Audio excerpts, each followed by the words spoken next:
Amen. Amen. Je crois que par la grâce de Dieu, à Santi Mungu de l'année prochaine, ça sera couvert ici. Il y aura des carreaux extraordinaires ici et ça sera climatisé. Est-ce que tu peux acclamer le Seigneur pour cela?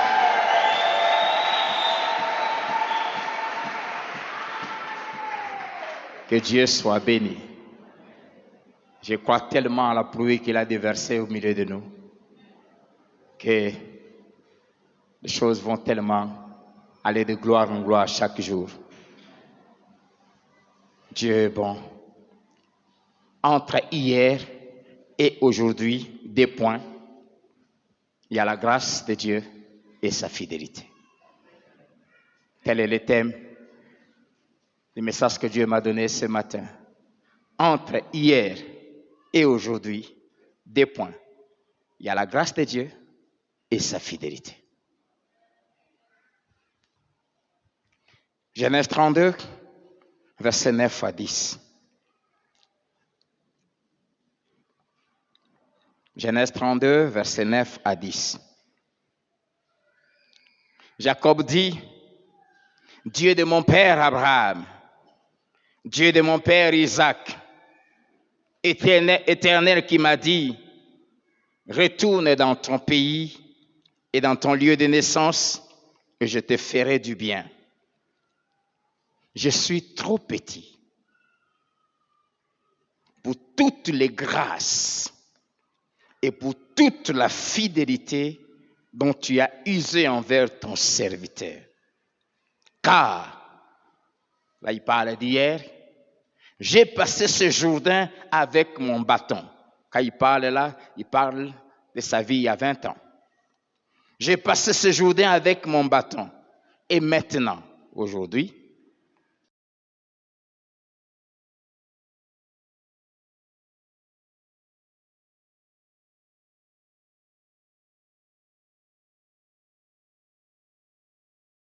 je n'avais qu'un bâton à main. Tout ce que j'avais comme richesse, c'est un petit bois. Tout ce que j'avais comme moyen, un petit bois, il y a 20 ans, quand j'ai traversé ce Jourdain.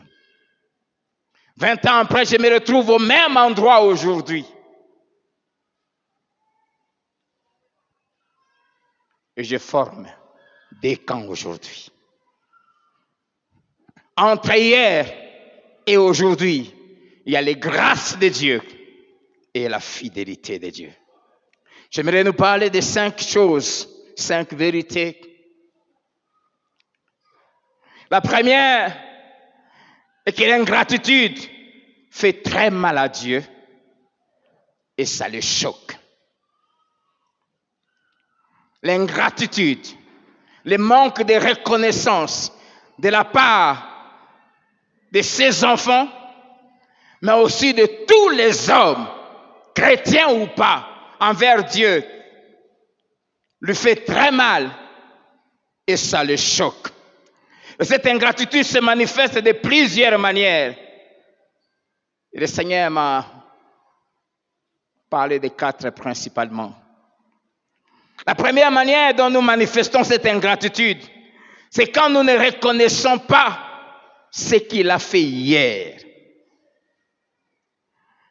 Au moment où nous traversons, nous connaissons des défis énormes aujourd'hui. Quand nous ne sommes pas capables, face aux défis d'aujourd'hui, de reconnaître ce qu'il a fait hier, pour lui faire confiance aujourd'hui et lui faire confiance pour demain. Si vous ne savez pas reconnaître ce que Dieu a fait hier, vous ne saurez pas lui faire confiance aujourd'hui et encore moins demain. Dans Nombre 14, versets 3 à 4 et le verset 11, quand les enfants d'Israël 2 ans après arrivent, alors qu'ils sont dans le désert, à peine ils viennent d'entrer, Dieu dit à Moïse, envoie des espions pour qu'ils aillent explorer la terre que j'ai promise à vos pères et que je vais vous donner. Et qu'ils apportent des fruits. Quand ils sont partis, ils ont trouvé des fils d'Anak, des géants, des gens qui avaient pris de 3 mètres, qui étaient robustes, dont le corps, comme me dit mon pasteur, était exercé par l'activité physique. Et ils sont rentrés paniqués, ils ont dit ceci.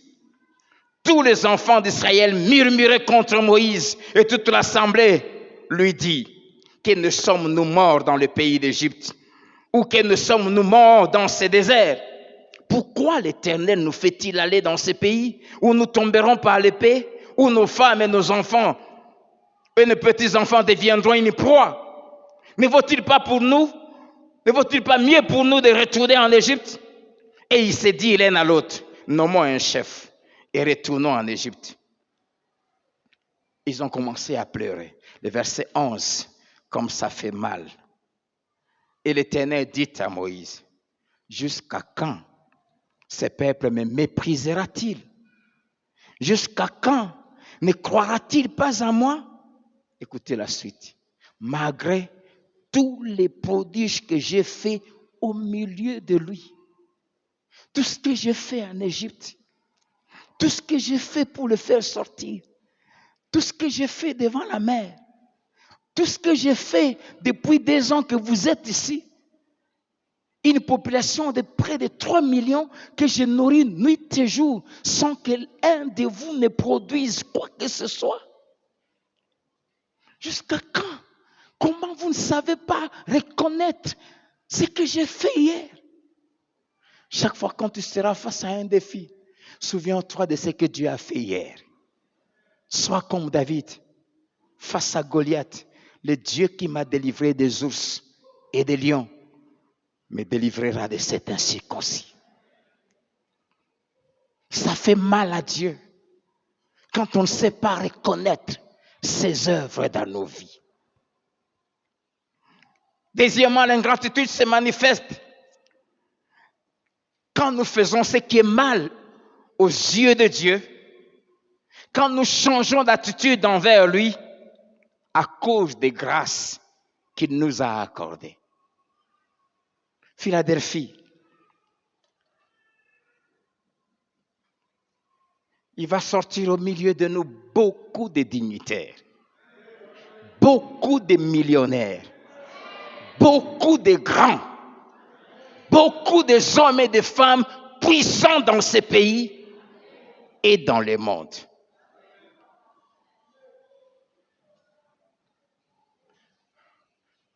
Philadelphie. Les jours viennent, et ça a déjà commencé, où tu n'auras plus besoin de faire un appel de fonds. Parce que les offrandes et les dîmes de chaque dimanche, ça résolvera tous les problèmes. Enfants de Dieu, vous qui vous reconnaissez comme mes enfants spirituels, j'oublie jamais ce jour de 92 où il m'a dit, toi et les enfants que je te donnerai, je ferai de vous des signes. Et une des choses qui va vous caractériser, ça sera la richesse, mais dans la sainteté. J'aimerais vous dire que c'est possible d'être un homme et une femme saint et très riche, très puissant et grand. Mais ça fait très mal à Dieu quand, après qu'il ait élevé, qu'il ait béni, et on le tourne le dos.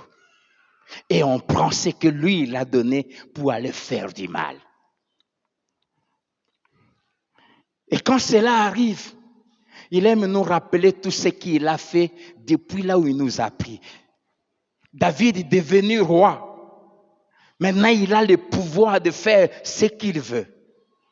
Il a tout Israël entre ses mains. Il peut simplement faire ça. Et ce qu'il veut arrive. Il tourne le dos à Dieu. Il prend la femme d'autrui. Il couche avec elle. Il organise un assassinat. il tue le mari de cette femme et il prend sa femme. Pourquoi? Parce qu'il est devenu roi. Et comment il est devenu roi? Par la toute-puissance de l'Éternel. Ça avait tellement affligé Dieu. Écoutez comment Dieu commence par lui parler. De Samuel chapitre 7, versets 8 à 11 d'abord. Dieu lui dit, écoutez le G. Dieu lui rappelle ce que lui il a fait. Il dit, je t'ai pris au pâturage derrière les brebis. Dieu aime nous rappeler là où il nous a pris. Pour que tu fusses chef de mon peuple. J'ai été avec toi partout où tu as marché. Partout où tu as marché, même si tu es général au milieu de nous, même si tu es colonel, même si tu as tellement de gardes, sache que partout où tu as marché, ce n'est pas tes gardes qui t'ont protégé, c'est Dieu. La Bible dit, l'Éternel protégeait David partout où il allait. J'ai exterminé tous tes ennemis devant toi.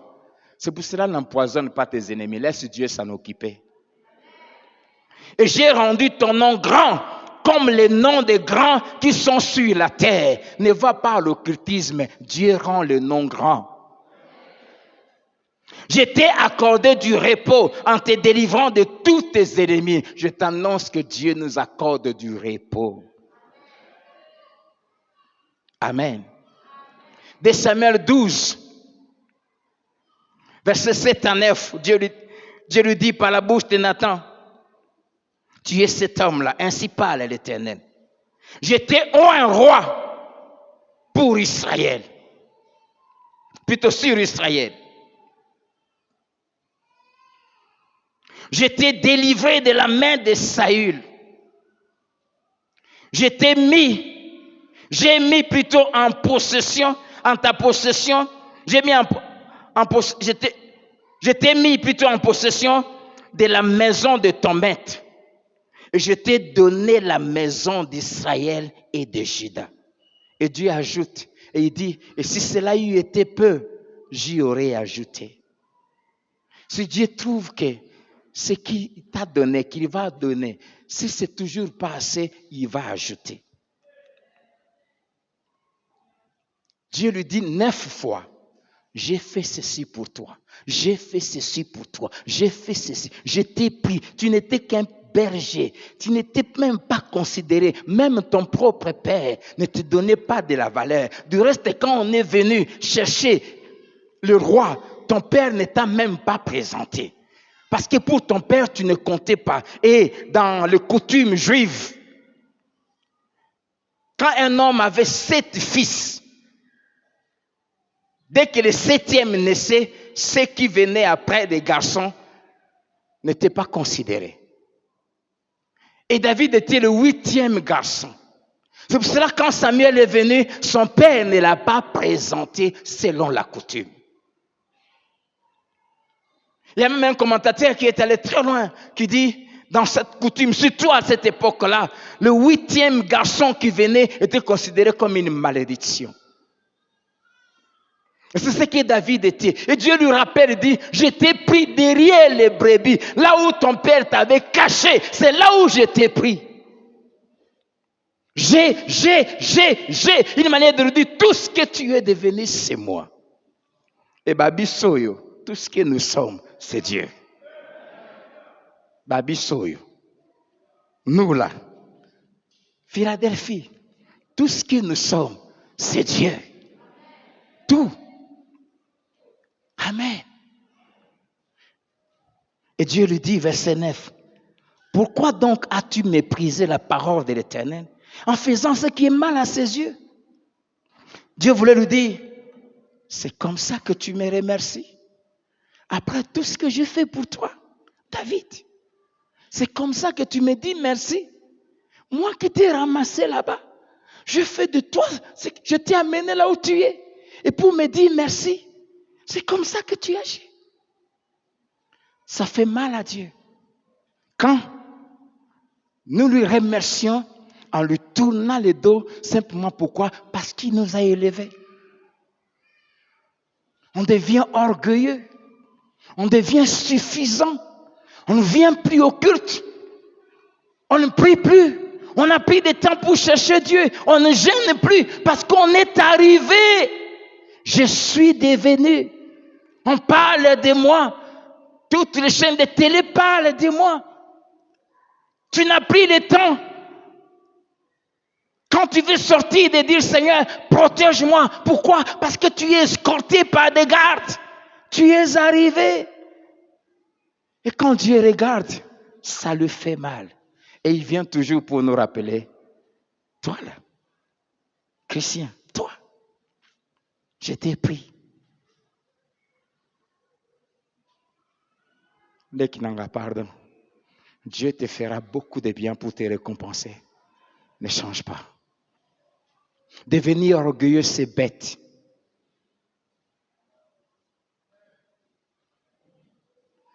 Cessez de craindre Dieu parce qu'il t'a élevé. C'est manquer d'intelligence.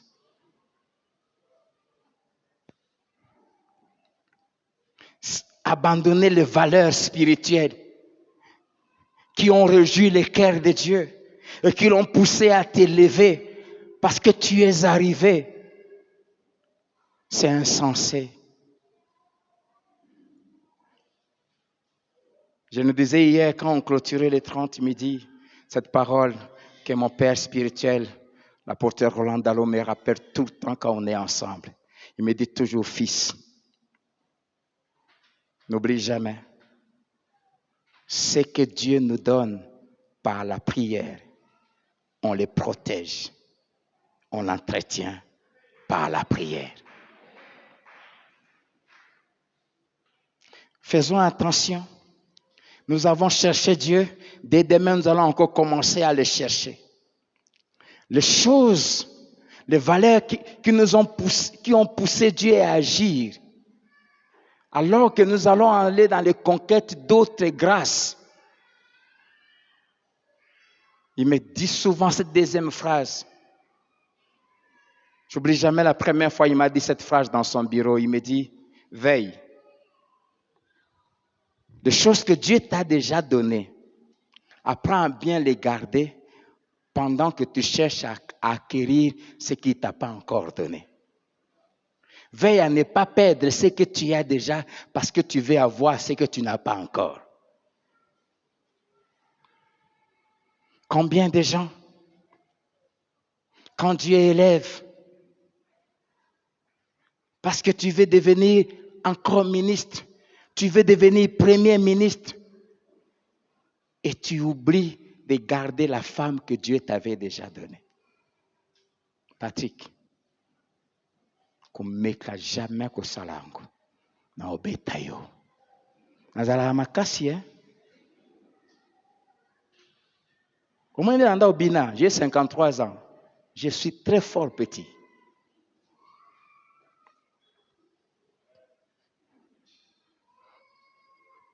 Ça fait très mal à Dieu. Troisième manière de manifester l'ingratitude, c'est quand on ne sait pas lui remettre ce qu'il nous a donné quand il nous le demande. Je prie que nous soyons de vrais fils d'Abraham. Que souvent l'homme est bizarre. Tu manquais de tout. Dieu se manifeste, quelqu'un vient, il te donne un 20 000.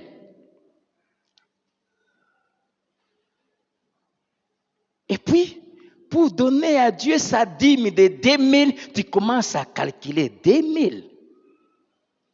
C'est insensé. Enfants de Philadelphie, écoutez-moi. Ainsi m'a parlé l'Éternel aujourd'hui quand on a terminé la prière. C'était vers 4 heures. Je voyais l'image de quelqu'un à qui on remettait un chèque de 300 000 $. 300 000. Et qui commençait à réfléchir pour enlever la dîme. Si tu oses faire ça quand ça va t'arriver, si tu n'amènes pas à Dieu ces 30 000 complets, les 300 000 nyoswana disparaîtront et tu n'auras plus rien dans ta vie. On manifeste de l'ingratitude. Quand Dieu nous demande de lui donner les choses que lui nous avait données, on commence à se poser des questions, que nous soyons de vrais fils d'Abraham. Écoutez, Dieu, après plus de 60 ans de stérilité, Abraham a eu son enfant. Et à peine que cet enfant est sévré, Dieu lui vient. Il dit, Abraham, et il répond, me voici. Dieu lui dit, prends ton fils, ton unique. Dieu aime donner des précisions. Parce qu'il y en avait deux. Mais Dieu dit ton, il n'a pas dit tes. Il dit, prends ton fils.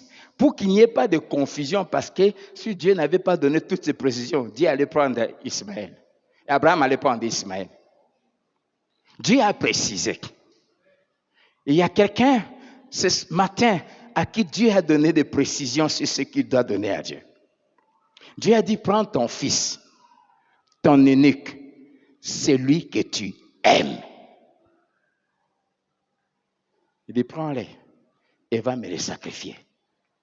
J'aime Abraham. Je suis sûr, si Abraham avait osé en parler à Sarah, à divorce, Abraham a pris son fils et des serviteurs et en route vers la montagne. Pendant qu'il allait, il savait qu'il va tuer cet enfant. Mais la Bible dit qu'il savait que Dieu était tellement puissant qu'il était capable de ressusciter cet enfant. Chaque fois que Dieu te demandera ce qu'il t'avait donné, n'hésite jamais. Si tu hésites, tu bloques. Parce que quand Dieu te demande ce qu'il t'a donné, cela veut dire qu'il veut donner plus que ça.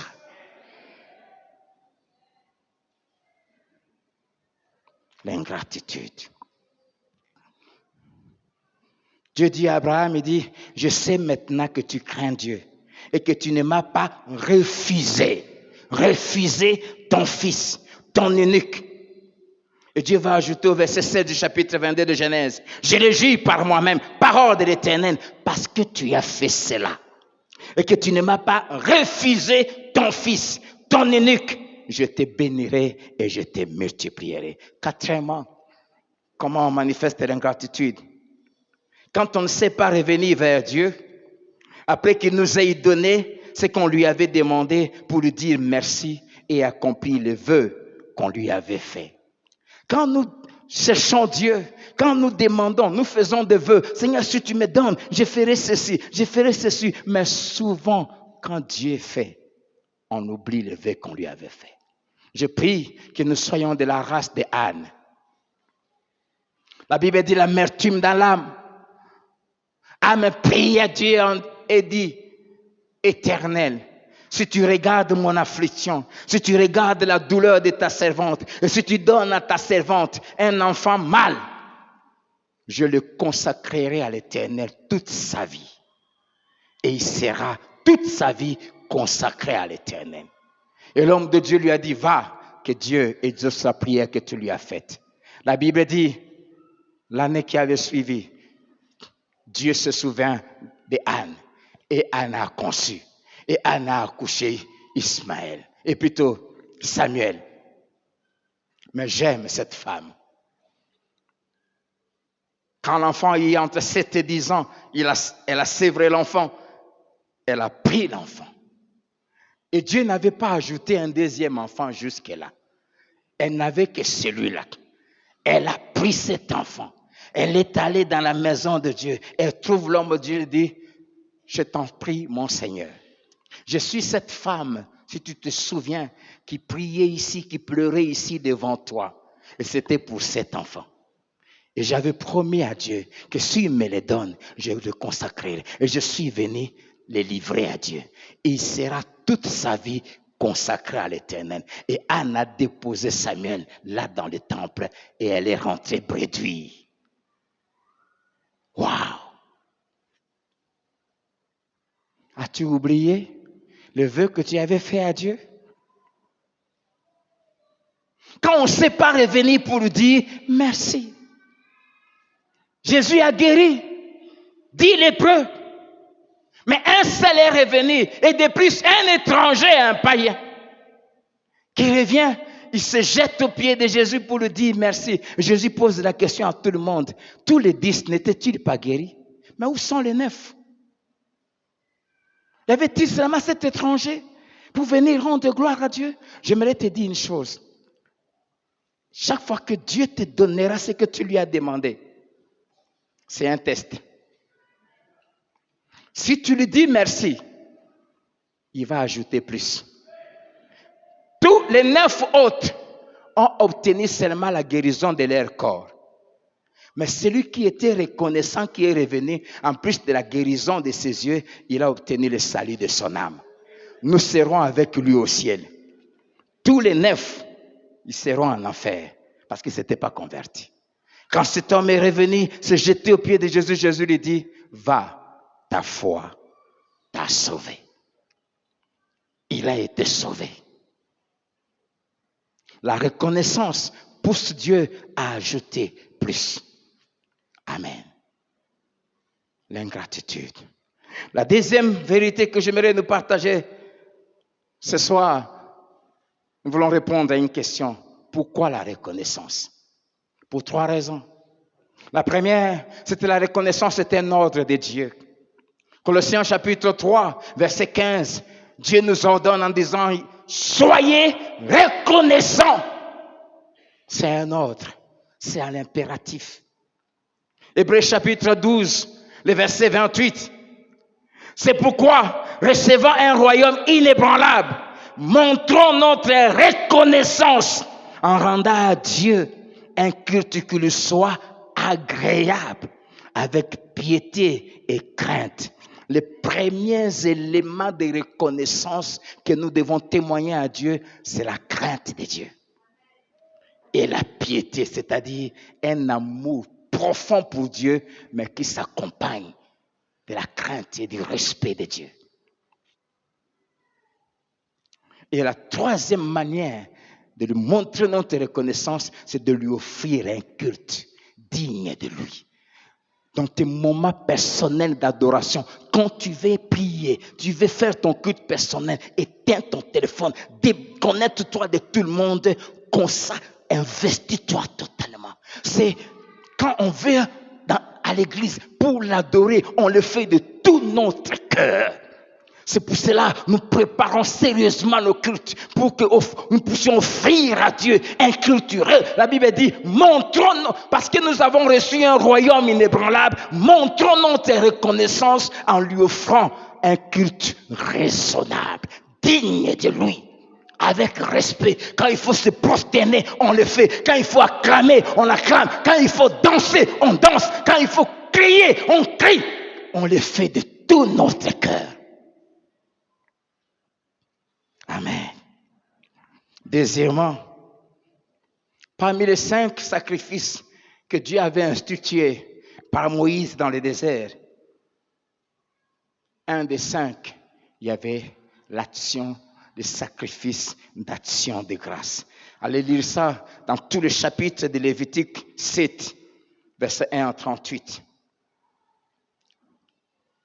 Il y avait le sacrifice de reconnaissance, d'action de grâce. Et troisièmement, pourquoi faut-il dire merci à Dieu?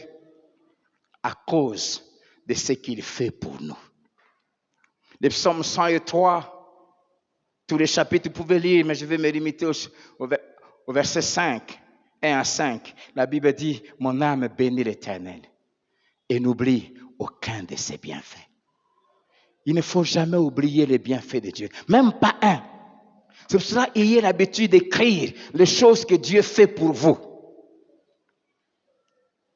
Et David commence par énumérer ces choses. Il dit, c'est lui qui pardonne toutes tes iniquités. C'est lui qui guérit toutes tes maladies. Cette année, j'ai fait Covid 2 fois. Ah, vous êtes étonnés, hein? 2 fois.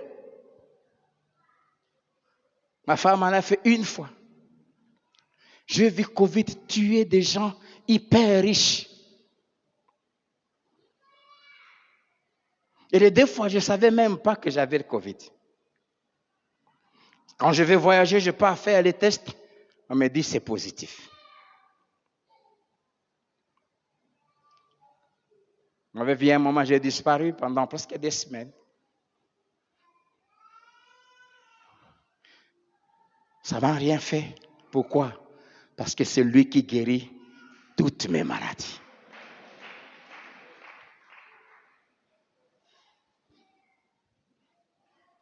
C'est lui qui délivre ton âme de la fosse.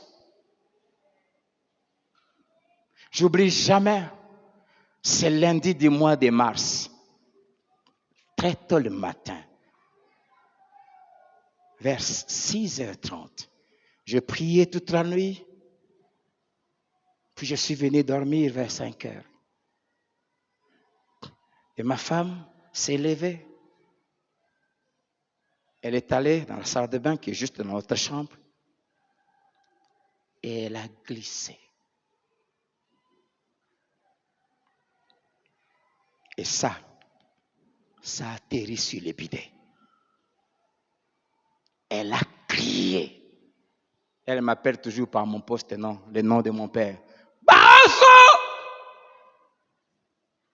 Je dormais profondément, je suis sauté. J'ai couru pour aller la prendre, j'arrive là moi aussi. Boum! C'est elle qui va m'expliquer ce qui s'est passé. Je suis tombé. Et puis elle me dit que j'ai perdu connaissance, mes yeux se sont tournés.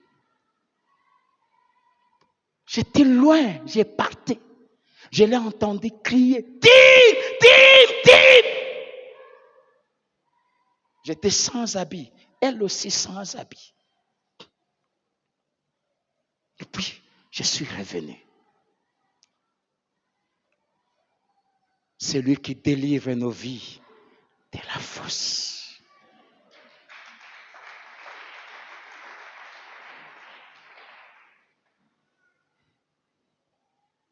Moi et ma femme, avec le frère Gracien, nous allions en Zambie pour aller acheter les équipements de nos bureaux. Et en route vers Kasumbalesa, on était à Vivalir. Un véhicule a fait dépassement de l'autre côté, le chauffeur a voulu fuir et on a fait un tonneau. Le véhicule tournait comme ça, nos têtes étaient par terre.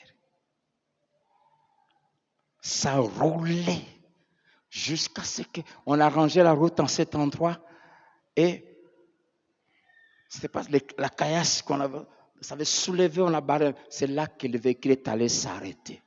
D'autres véhicules se sont arrêtés, les gens venaient en criant, nous croyant morts. Nous sommes sortis de là, sans égratignure. On nous regardait comme des gens qui ne sont pas des humains. Et non seulement on sort de là, on n'a même pas voulu traîner. Une pick-up qui passait, qui a fui aussi parce qu'elle était derrière nous, elle est allée s'arrêter loin. On est descendu, on a pris j'avais juste nos sacs. On a laissé le véhicule là, on dit débrouille-toi pour rentrer. Nous, on ne peut pas s'arrêter. On a arrêté ces messieurs qui nous a pris, comme ça sans nous connaître, jusqu'à Kasumbalesa. On a continué notre voyage. On n'a même pas appelé ni la femme de Gracien, ni nos enfants, ni personne. Celui qui délivre nos vies de la fosse. Et un Dieu comme ça, tu veux que moi je l'abandonne? J'oublie jamais.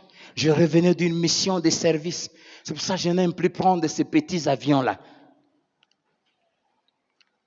J'étais parti d'une mission rapide à Boma. J'ai pris ces petits avions. J'étais juste derrière les pilotes. Et nous étions au milieu du fleuve. On voyait déjà la route du poids lourd. Il y avait une discussion.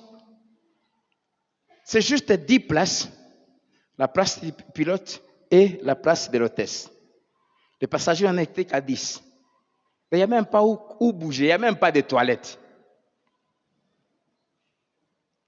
Et il y avait une discussion, c'était des Tshisekédistes et des Kabylistes. J'étais le seul qui n'était ni à gauche ni à droite. Conséquence, j'étais tranquille, je ne parlais pas. Ça chauffait depuis qu'on avait décollé. À un moment, je regarde à gauche. Le moteur à gauche était en feu. Je regarde le pilote, il était tranquille. J'ai simplement dit à Dieu, débrouille-toi, me fais descendre cet avion et fais-moi sortir d'ici. Parce que moi, je ne peux pas mourir dans un crash. Et je suis resté tranquille. Il y a un avion Sambelaka. Ça, c'est propre aux Congolais. J'oublie jamais ce vol. Je revenais d'une mission en Europe. C'était au mois de juillet. L'avion d'Air France, c'était plein. Il n'y avait même pas un blanc. Il n'y avait que des Congolais. Et la majorité, c'était des Parisiens là, en culotte. J'ai même entendu un qui disait à l'autre, tu sais qu'il y a la bêta 19 ans à Paris, il y a French Terre. Je répète exactement, c'est bon. Na bêta 19 ans à Paris, mais French mon boulot. Puis na linga habata ba French Terre. Une chaude discussion de 8 heures de vol, les Werasonistes et les Gibetinistes. Et j'étais presque le seul dans l'avion avec mon livre en train de lire. Prie. Et fait Patrice a chanté. Quand tu es dans un avion, il n'y a que 2 possibilités.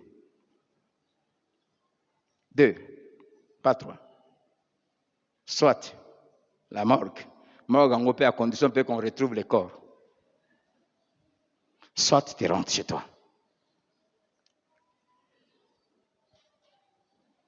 À l'aéroport de Ndolo, il y avait déjà le véhicule anti-incendie parce qu'on voyait déjà comment les motels brûlaient. Vous savez ce qui s'est passé? On descend. C'est quand on est arrivé, quand on traversait la route poids lourd, ceux qui connaissent ville de Kinshasa, j'ai regardé les gens crier.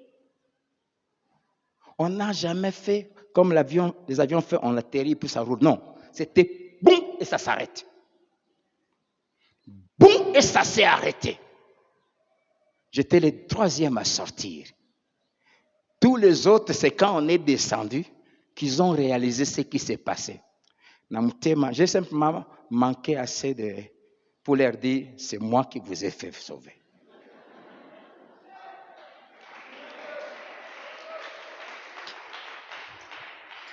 Et quand tu penses à tout ça, est-ce que tu peux abandonner Dieu?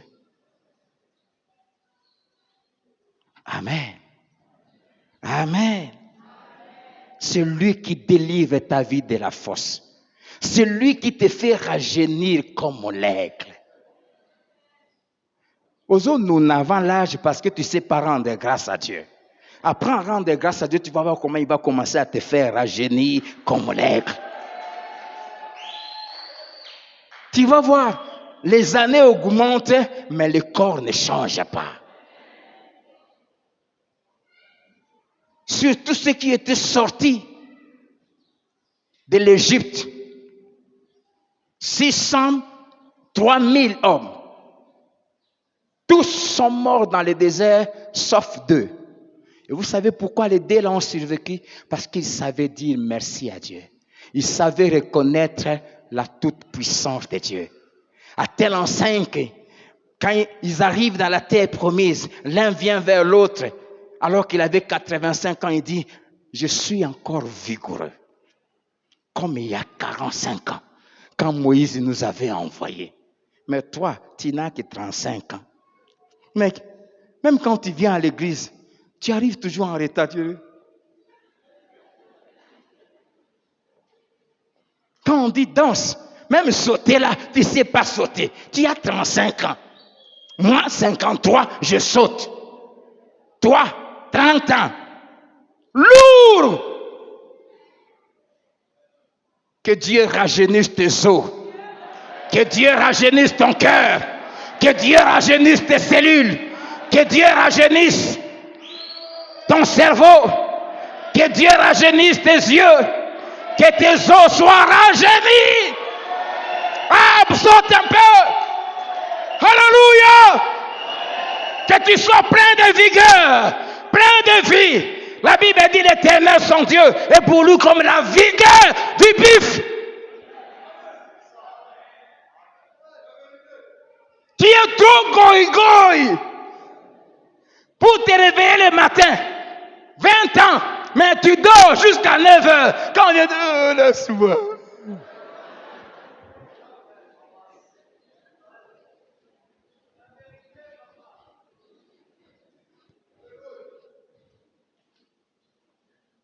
Je ne sais pas pourquoi mes yeux te regardent.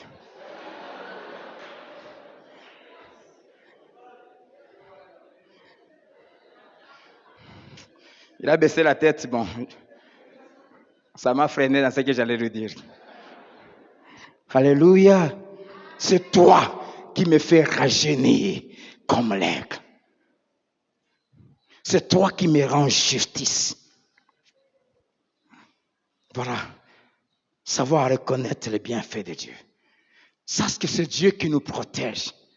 Le psaume 124 dit, sans l'Éternel qui nous protégea. Que Philadelphie le dise. Que la famille Benguela le dise, sans l'Éternel qui nous protégea. Avec tous les ennemis que nous avons qui nous haïssent. La Bible dit, nous serions déjà engloutis tout vifs. Ah, il y a un Dieu qui protège ses enfants. Si tu es arrivé aujourd'hui, c'est Dieu qui t'a protégé. Là où tu travailles, combien sont morts de corona? Même ton PDG est mort. Toi là, avec tes $200, tu étais même, avant qu'il aille à l'hôpital, tu étais entré dans son bureau. Vous avez parlé. Dieu t'a gardé. Pourquoi? Parce que j'avais déclaré, je n'enterrerai aucun de mes enfants de corona. Alléluia. Amen. Sois reconnaissant. Loue Dieu pour ce que tu es devenu. Amen. Ce que tu es devenu aujourd'hui. J'aime David dans 2 Samuel 7. Verset 17 à 22. David dit, quand Nathan est venu lui dire que son fils régnera sur le trône d'Israël éternellement, Dieu lui parlait de Jésus. David dit, le roi David alla se présenter devant l'Éternel et dit, qui suis-je, Seigneur éternel? Quelle est ma maison pour que tu m'aies fait parvenir où je suis? C'est Dieu qui t'a fait parvenir où tu es. Apprends à reconnaître ça. Amen. Philadelphie, ce n'est pas parce que nous prions beaucoup, non. Il y a des gens qui prient plus que nous. Amen. Il y a des gens qui gênent plus que nous. Je connais un homme de Dieu. Chaque fois quand je le rencontre, il dit, pasteur, j'étais en retraite. Pasteur, je dis, mais ce type.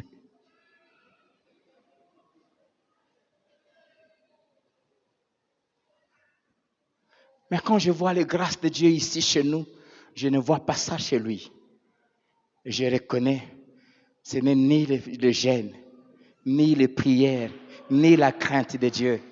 C'est simplement entre le 19 juin 2016 et aujourd'hui le 5 décembre 2021, au milieu là, il y a eu les grâces divines et la fidélité de Dieu. C'est tout. Simplement ça. Simplement ça. Et si tu comprends ça, tu ne mépriseras jamais celui qui n'a pas reçu ce que toi tu as reçu. Et tu ne te regarderas jamais comme quelqu'un de spécial. Oh non, moi je parle mieux français à Tika. Les gens qui châtient les Français.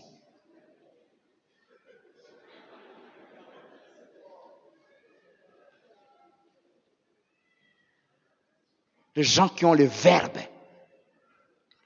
Est-ce que toi, tu sais parler les... Je ne sais pas. Yo, il y a français dans l'université. Amen. Donc, ce que tu es devenu, c'est Dieu. Amen. C'est Dieu. David dit, qui suis-je pour que tu m'aies fait parvenir où je suis? David n'avait jamais été à l'école. Vous savez ça? Jamais. De 0 à 17 ans, derrière les brebis. De 17 ans à 30 ans, en train de fuir Saül. Il n'a jamais eu le temps d'étudier. Et puis après avoir fui Saül, directement roi. Ça ne dépend ni de celui qui court, ni de celui qui veut. Mais entre ton hier et ton aujourd'hui, des choses sont passées là. La grâce de Dieu et la fidélité de Dieu.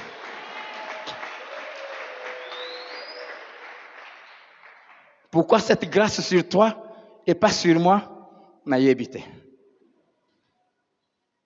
Na sala nzambe nini po apesa ngati oyo apesi yo naïebité. Je vois ce qu'il t'a donné, j'acclame. Amen. Entre ton mari et le mari de maman Micheline, qu'a-t-il fait? Pimele qui est secrétaire général alors qu'il avait gagné 2 ans, bloqué. Mais Dieu vient, au lieu de secrétaire général, DG.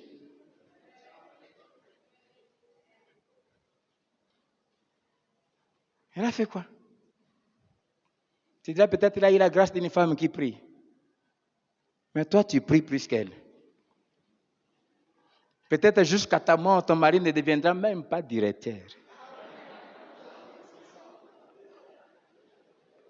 Même pas.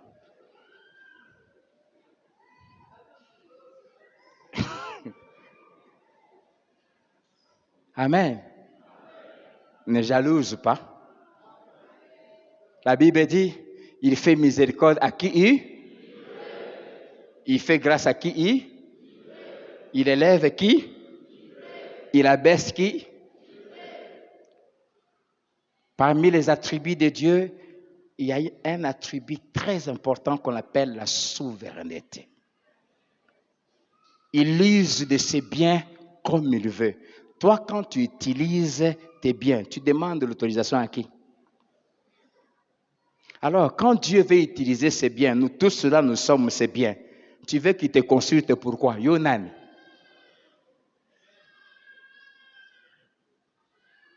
Amen. Quand tu as choisi la veste que tu as mis là aujourd'hui, tu as demandé à qui? C'est pour toi, non? C'est toi qui as décidé.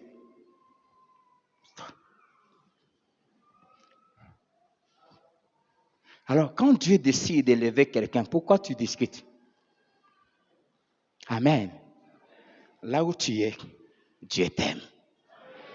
Et toi aussi qui es élevé, tu n'es pas élevé parce que tu parles bien. Entre ton hier et ton aujourd'hui, des choses seulement. La grâce et la fidélité de Dieu. Quand Dieu nous fait des promesses, on ne le demande même pas. Jacob regardez, il a volé la bénédiction.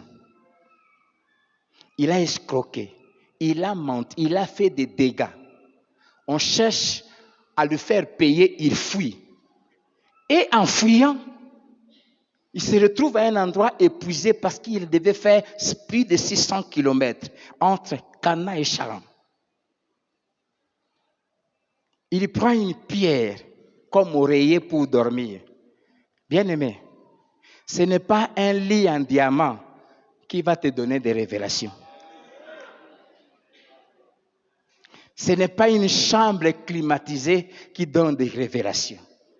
Ce n'est pas les meilleures conditions de vie. C'est la grâce. Toi qui as les dons de prophétie, ne nous méprise pas nous autres. Ce n'est pas une question de beaucoup prier. Dis-moi, Jacob, escroc, voleur, criminel, en train de fuir. Et il se retrouve, il dort. Et Dieu vient vers lui.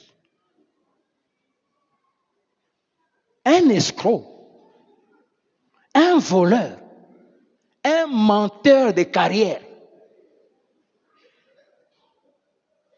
Il ne s'est même pas repenti. Il se repentira 20 ans après. C'est la peur d'affronter son frère qui va l'amener à chercher Dieu. Et là, Dieu va lui demander quel est ton nom. Et il dira, je suis Jacob. Là, il va reconnaître. Il a dit à Dieu, je suis escroc, je suis manipulateur, je suis voleur. Malgré tes grâces quand même. Même la bénédiction qu'il a eue là-bas, il a volé. Il avait une intelligence même pour voler.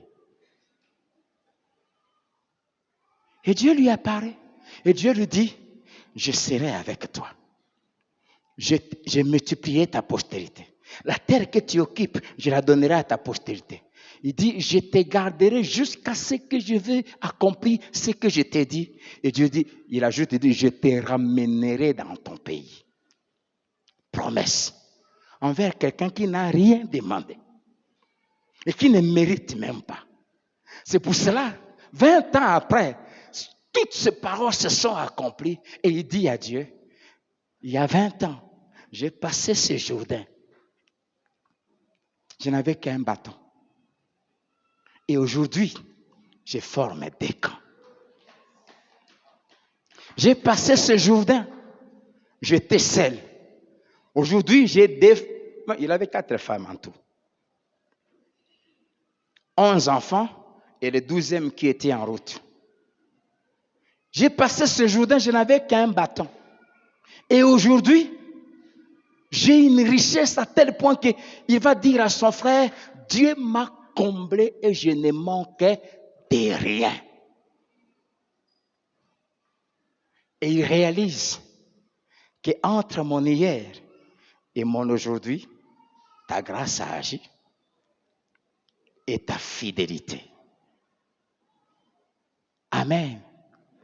Je ne sais pas aller dans tout mon message, dans tous les 5 points.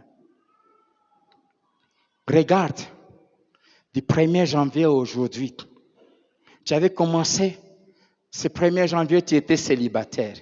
Tu termines marié. Un Zaché.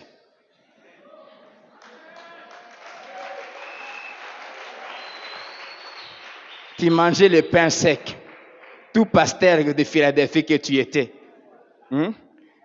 Tu es allé là-bas acheter le pain. Comment ça n'a pas ôté, hein?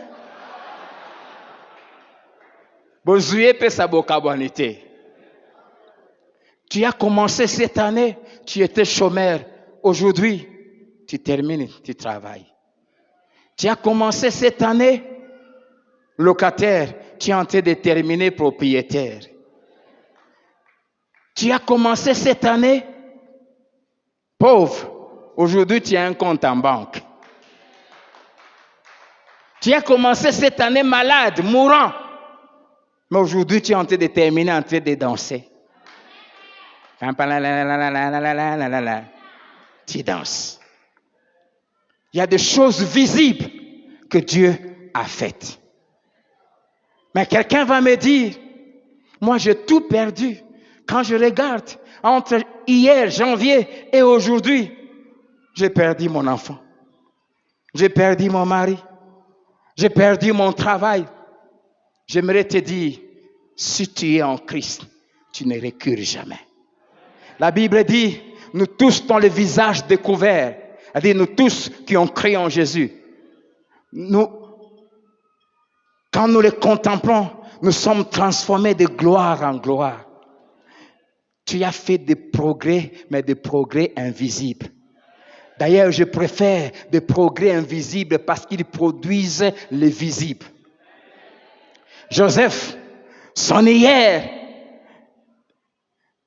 il a commencé enchaîné par ses frères, jeté dans la fosse, vendu comme esclave, et puis prisonnier. Y a-t-il du progrès dans ça? Oui, des progrès qu'on ne voit pas. Quand Joseph a été vendu, c'est là que la Bible dit « et l'Éternel fut avec lui ». Un esclave dont la Bible dit « la prospérité l'accompagna ». Un esclave qui devient source de bénédiction. La Bible dit « dès que son maître lui a remis tout, Dieu fit prospérer toutes les affaires de son maître ». Tu as perdu peut-être un enfant, tu as perdu peut-être un travail, mais Dieu s'est servi de cette perte pour te faire grandir dans la prière, pour te faire grandir dans la reconnaissance. J'aime Job qui avait tout. Job qui avait la crainte de Dieu, qui avait l'approbation de Dieu, qui avait les richesses, qui avait la célébrité, qui avait la renommée. En un jour, il perd les 10 enfants, il perd tous les biens. Après plus ou moins 15 ans d'épreuve, dans Job 42, il dit, mon oreille avait entendu parler de toi. Maintenant, mon œil t'a vu. Entre janvier et décembre, ta connaissance de Dieu a augmenté. Entre janvier et décembre, tu as découvert Dieu dans les facettes que tu ne connaissais pas. Job connaissait un Dieu qui bénit, un Dieu qui élève, un Dieu qui protège, mais il ne savait pas que Dieu était capable de tout. Il dit, je reconnais que tu peux tout. Je reconnais. Il dit, j'ai parlé comme un insensé des mystères que je ne maîtrise pas. On ne connaît jamais Dieu. Et Dieu passe par les épreuves pour se révéler en nous. La connaissance que tu as de Dieu aujourd'hui, c'est ce qui va produire les richesses que tu attends. Amen. Joseph est sorti de la maison de son père sans don spirituel, sans une bonne connaissance de Dieu. Mais ce sont ces épreuves-là qui lui ont révélé Dieu, qui lui ont révélé, qui ont développé les talents, le don qui était en lui. Et c'est ce don-là développé qui va l'amener à devenir Premier ministre. J'aimerais te dire, entre hier et aujourd'hui, la grâce et la fidélité sont passées par là. Et si tu es sincère, regarde-toi et tu verras. Et qu'est-ce qu'il faut faire quand tu réalises ça? 3 choses. Psaume 112, David dit, comment rendrai-je à l'Éternel tous ses bienfaits? Il dit, je t'offrirai un sacrifice d'action de grâce. Première chose, lui offrir un sacrifice. Un sacrifice, c'est quoi? Quelque chose qui nous coûte. 2, ce sacrifice doit avoir un seul objectif, rendre grâce. Lui dire merci. Lui dire merci. Et 3, il dit, j'accomplirai le vœu que je t'ai fait. Troisièmement, accomplis tout le vœu que tu as fait à Dieu. J'aimerais ajouter la dernière chose. Avant de lui donner et les sacrifices et les choses que tu lui avais promises, les vœux, donne-toi d'abord toi-même. Si tu ne te donnes pas d'abord toi-même à Dieu, ton don ne servira à rien. La Bible dit, les chrétiens de Macédoine, l'apôtre Paul dit dans leur pauvreté, non seulement qu'ils ont donné au-delà de ce que nous attendions, mais ils se sont d'abord, ça j'aime, donnés à Dieu Dieu a besoin de toi plus que de ton argent, plus que de ta voiture, plus que de je sais quoi que tu veux donner. Pourquoi? Parce que tout ce que tu vas lui donner là, c'est lui qui t'a donné ça. Mais il a sacrifié son fils pour t'avoir toi. Dieu te veut au ciel. Je t'en supplie, donne-toi à Dieu et sois reconnaissant. Dis à ton voisin, entre hier et aujourd'hui, il y a eu la grâce et la fidélité de Dieu.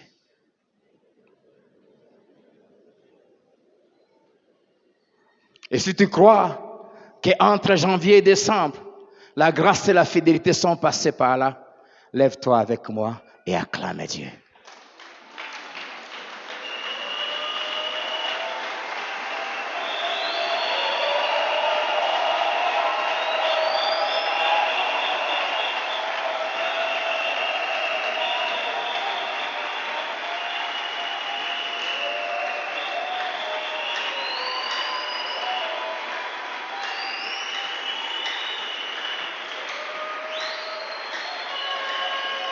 Est-ce que tu peux mieux le faire?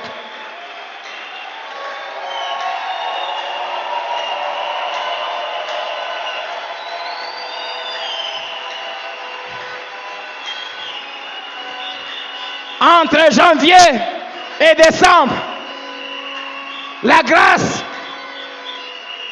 m'a empêché de mourir des accidents qui ont tué les autres.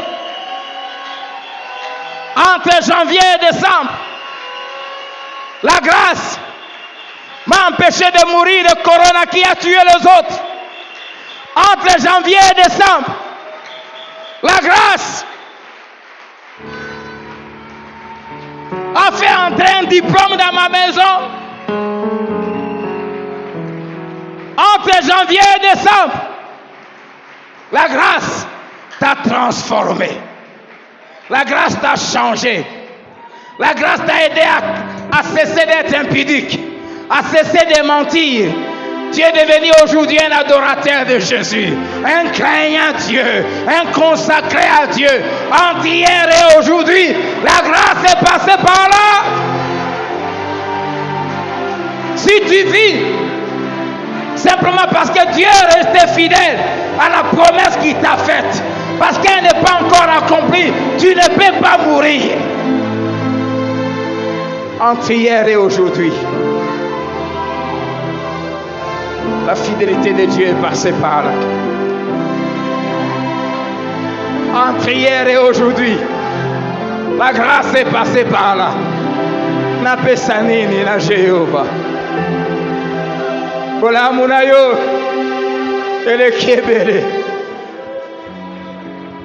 Si tu peux te coucher, couche-toi. Si tu peux te mettre à genoux. Mais regarde derrière. Regarde hier.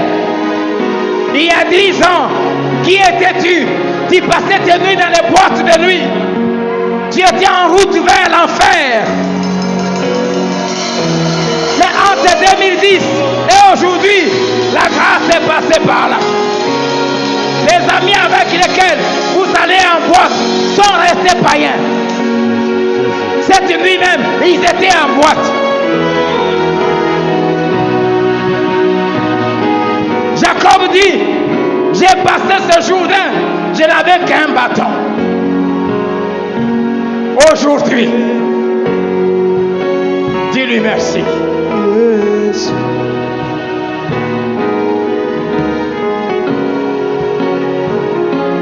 Dis-lui merci.